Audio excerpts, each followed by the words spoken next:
బాలికపై అత్యాచారం జోకులు వేసిన ముగ్గురు ఐపీఎస్లు ముగ్గురి జాబులు పీకిపడేసిన తమిళనాడు ముఖ్యమంత్రి విజయ్. తమిళనాడు రాష్ట్రంలో కోయంబత్తూరు జిల్లాలో ఓ 10 ఏళ్ల బాలికపై ఘోరం జరిగింది. ఆమెను కొంతమంది వ్యక్తులు అపహరించి అత్యంత క్రూరానికి పాల్పడ్డారు. ఈ సంఘటన తమిళనాడు రాష్ట్రంలోనే కాకుండా దేశవ్యాప్తంగా సంచలనం సృష్టించింది. ఈ సంఘటనపై ముఖ్యమంత్రి విజయ్ వెంటనే స్పందించారు. అంతేకాదు జరిగిన ఘటనపై తీవ్రమైన దిగ్భ్రాంతి వ్యక్తం చేశారు. బాధిత కుటుంబాన్ని సంబంధిత ఎమ్మెల్యే పరామర్శించారు.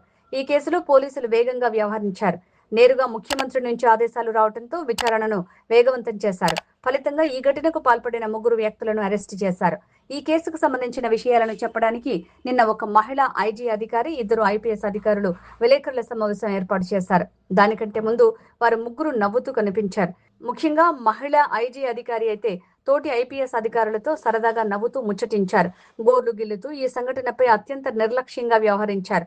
ఆ మహిళా ఐజీ అధికారి వ్యవహరించిన తీరు పట్ల సోషల్ మీడియాలో విపరీతంగా విమర్శలు వచ్చాయి. ఒక బాలిక చనిపోతే కొంచెం కూడా మానవత్వం లేదా అంటూ నెటిజన్లు తీవ్ర స్థాయిలో మండిపడ్డారు. నువ్వు కూడా ఒక మహిళవే కదా, నీ కూడా పెళ్ళై ఉంటుంది కదా, నీకు పిల్లలు ఉండి ఉంటారు కదా, ఒకవేళ జరిగిన ఘటనలో చనిపోయింది నీ కూతురైతే నువ్వు ఇలానే వ్యవహరిస్తావా అంటూ సోషల్ మీడియాలో విమర్శలు వ్యక్తమయ్యాయి. ఇది కాస్త ముఖ్యమంత్రి విజయ్ దృష్టికి వెళ్లిపోయింది.